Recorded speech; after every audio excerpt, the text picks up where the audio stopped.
Let us face, without panic, the reality of our times. The fact that atom bombs may someday be dropped on our cities. And let us prepare for survival, for understanding the weapon that threatens us.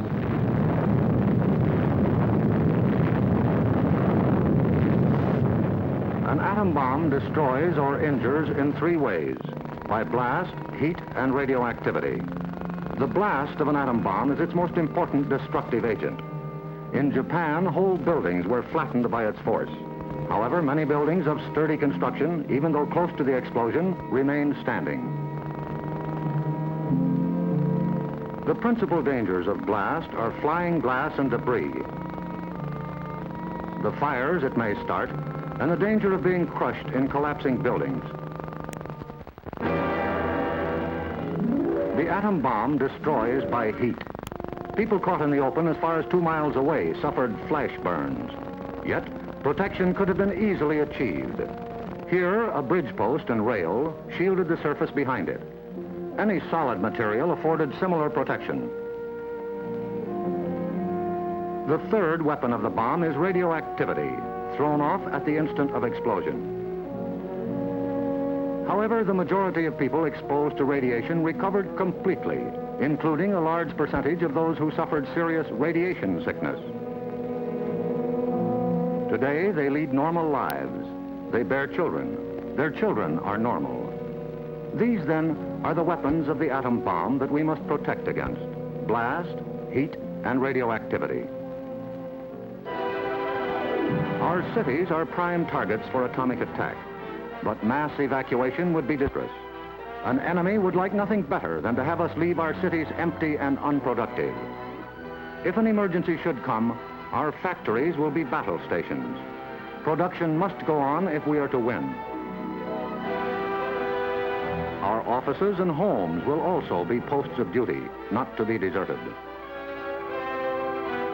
With the knowledge of the first atomic explosions to guide us, our chances for survival will be far better than those of the people of Hiroshima and Nagasaki, if we act on our knowledge and are prepared.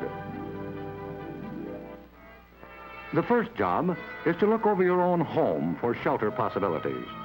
If you live in a private home that is well built, the cellar is the safest place to be. The lower you get, the more barriers there are likely to be against blast, heat, and radioactivity.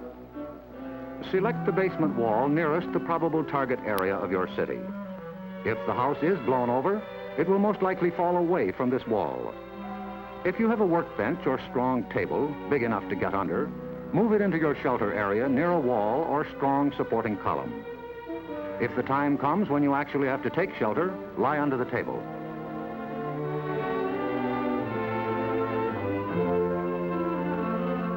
If you live in a home that has no basement, choose a shelter area without windows on the ground floor.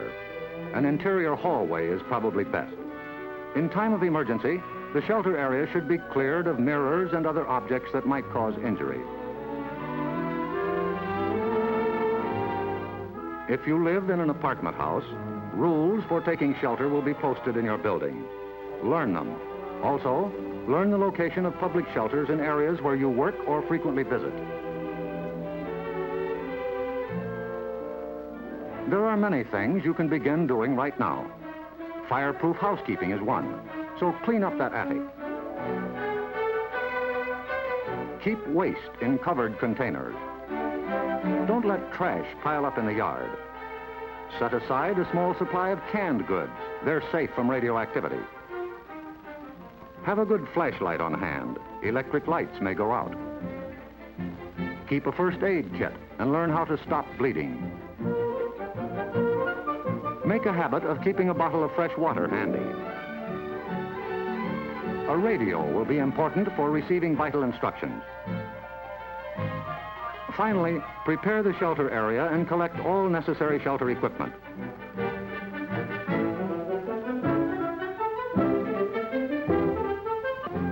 In case of an actual raid or test drill, the alert will be a warbling siren blast lasting 3 minutes.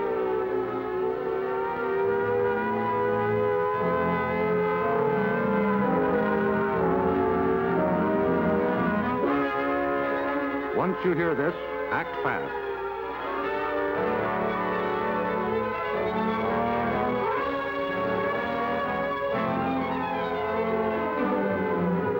pull down the shades or blinds and close the drapes against flying glass. Turn off the burners of your gas or electric stove. Disconnect any heating elements, such as electric irons, hot plates, or bathroom heaters.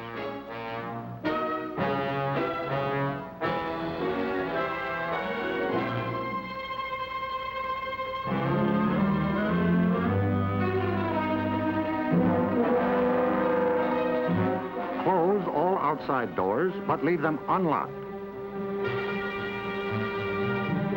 Turn off the gas or oil burners.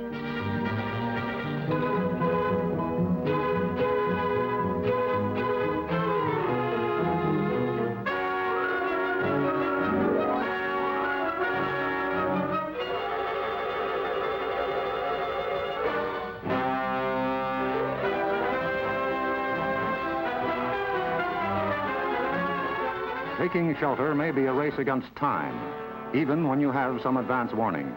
But possibly, there may be no time. An attack could come without warning. The sky would suddenly light up. If a doorway is right at hand, use it.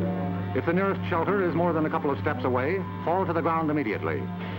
Flying glass and debris are immediate dangers, so stay where you are until you're sure it's safe to move.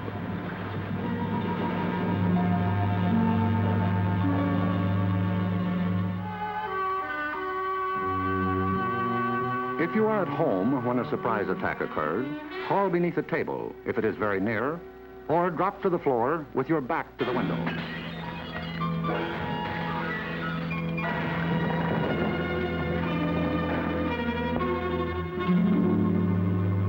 The immediate danger is over in about a minute, unless the explosion occurred near the ground or water. In this case, radioactive materials are trapped in the particles of dirt or water thrown up by the explosion. When these particles fall back to Earth, they may be dangerous. So get indoors immediately after a ground-level explosion. Cover broken windows against radioactive dust with blankets or cardboard. Civil defense radiological teams, equipped with radiation survey meters, will check on contamination in any bombed area. Stay under cover until you hear officially that it is safe outside. If you have been exposed to radioactive dust, wash the exposed areas. Pay particular attention to your hair. Get all the dirt from under your fingernails.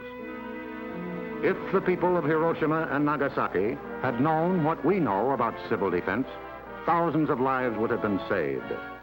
Yes, the knowledge is ours, and preparation can mean survival for you. So act now. Someday your life may depend on it.